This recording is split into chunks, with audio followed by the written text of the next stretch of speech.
Assalamualaikum warahmatullahi wabarakatuh. Perkenalkan, saya Kasim Maulana, calon guru penggerak angkatan 11 dari Kabupaten Gresik. Mohon izin, pada video kali ini saya akan memaparkan demonstrasi kontekstual modul 1.4 tentang budaya disiplin positif dan penerapan segitiga restitusi. Budaya disiplin positif adalah suatu cara penerapan disiplin di lingkungan sekolah tanpa kekerasan dan ancaman, yang dalam praktiknya melibatkan komunikasi tentang perilaku yang efektif antara guru dan peserta didik dalam rangka mewujudkan nilai-nilai keyakinan dan kebiasaan di sekolah yang berpihak pada murid agar peserta didik dapat berkembang menjadi pribadi yang kritis, penuh hormat, dan bertanggung jawab. Dengan menerapkan disiplin positif diharapkan dapat menumbuhkan kesadaran tentang disiplin serta memberdayakan peserta didik untuk melakukan sesuatu tanpa ancaman, iming-iming, sogokan, ataupun hukuman. Sedangkan makna segitiga restitusi adalah suatu proses dialog yang dijalankan guru atau orang tua agar dapat menghasilkan murid yang mandiri dan bertanggung jawab. Terdapat 3 tahapan segitiga restitusi, yaitu menstabilkan identitas, validasi tindakan yang salah, dan menanyakan keyakinan. Pada tahap menstabilkan identitas dilakukan berdasarkan prinsip membuat kesalahan adalah bagian dari proses pembelajaran yang nantinya akan menggeser identitas gagal ke identitas yang sukses.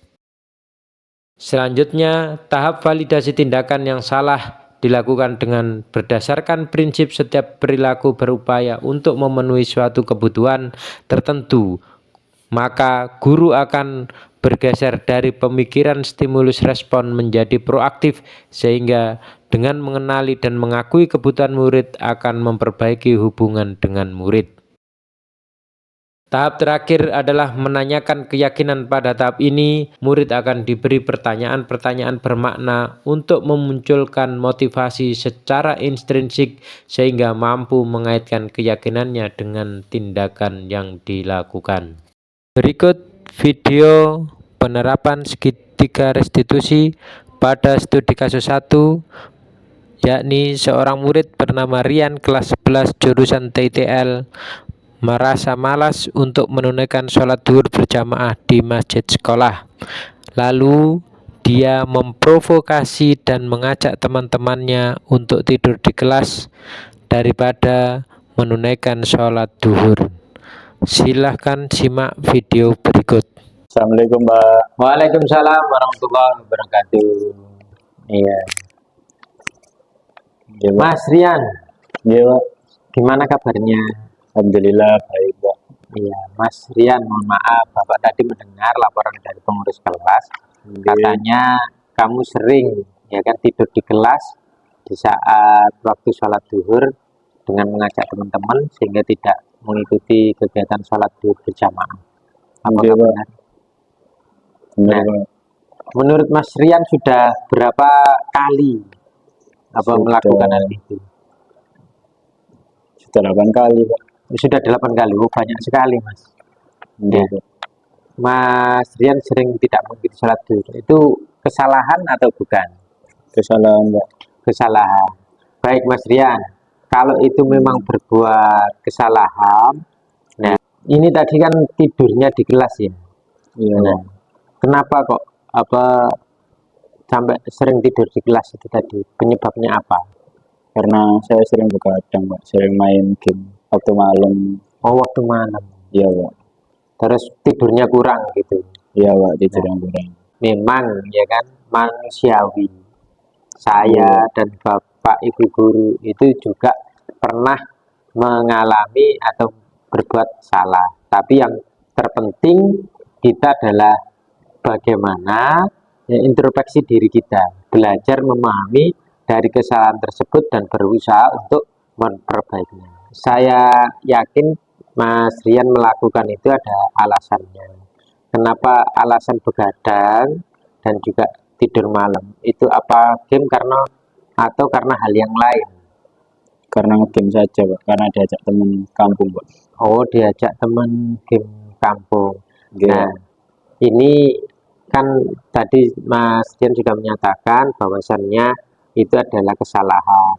Nah, kira-kira kesalahan apa yang dilakukan? Apakah dalam hal yang lain atau berkenaan dengan apa? Kalau kita sering game malam sehingga tidur larut malam, itu keyakinan kelas apa yang sudah kita atau yang sudah Mas Rian langgar?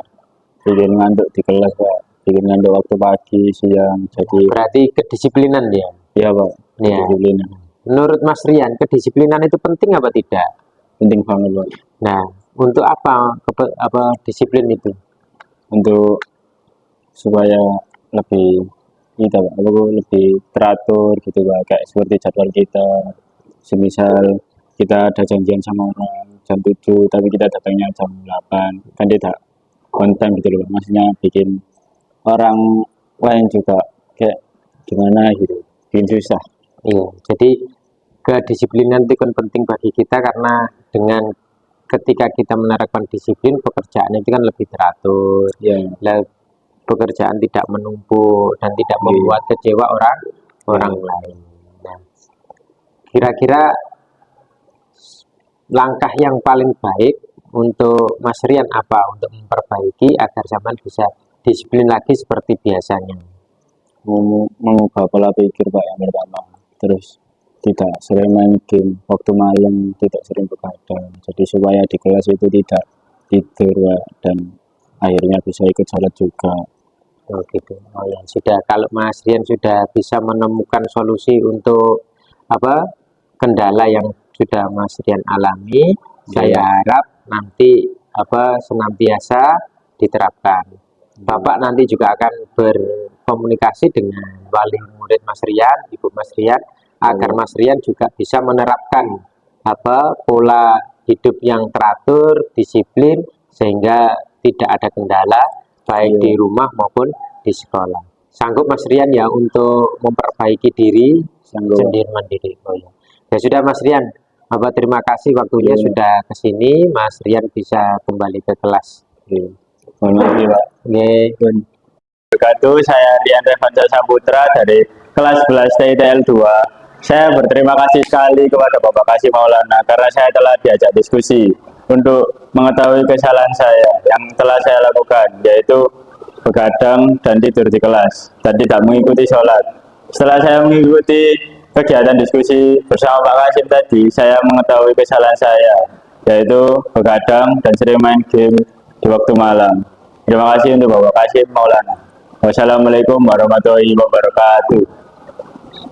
Studi kasus yang kedua, yakni seorang murid bernama Alika kelas 11 jurusan APL merasa kesal dan emosional ketika tidak membawa air minum dan tidak diberi oleh temannya yang bernama Kia.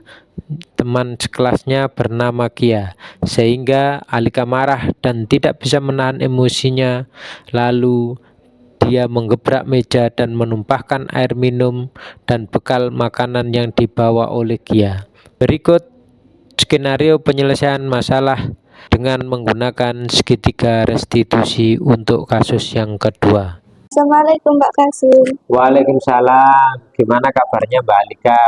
Alhamdulillah sehat Pak. Iya, Mbak Alika, tadi saya mendengar informasi dari ketua kelas kalau Mbak Alika tadi sempat bertengkar dengan Mbak Kia. Kira-kira ada apa? Tadi saya kesal Pak karena pas minta air minum ke Kia, dia nggak mau ngasihin. Oh, begitu ya. Nah, wajarlah kalau kamu marah ketika ada orang yang tidak menuruti kemauan kita. Bapak juga pernah mengalami di posisi seperti itu, juga berbuat kesalahan.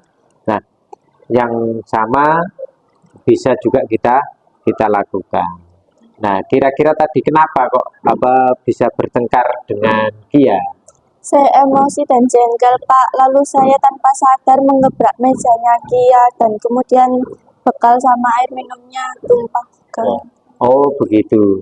Kamu berbuat begitu kan pasti ada alasan. Kira-kira apakah hanya rasa haus ya yang membuat kamu emosi? Karena biasanya memang rasa haus itu bisa menyebabkan orang mudah tersulut emosinya. sehingga kamu tadi memukul mejanya. Nah, ini ya saya mengerti, dan kamu tidak berbuat yang lebih parah lagi. Bisa jadi kamu tadi bisa memukul dia ya kan secara langsung, tapi kamu hanya menggebrak meja. Nah, sesuai dengan keyakinan kelas kita, apakah tindakan kamu tadi itu sesuai dengan keyakinan kelas kita atau tidak? Tidak, Pak. Nah, kira-kira kalau tidak, kira-kira keyakinan kelas apa yang telah Mbak Alika langgar? Untuk saling menghormati antar teman.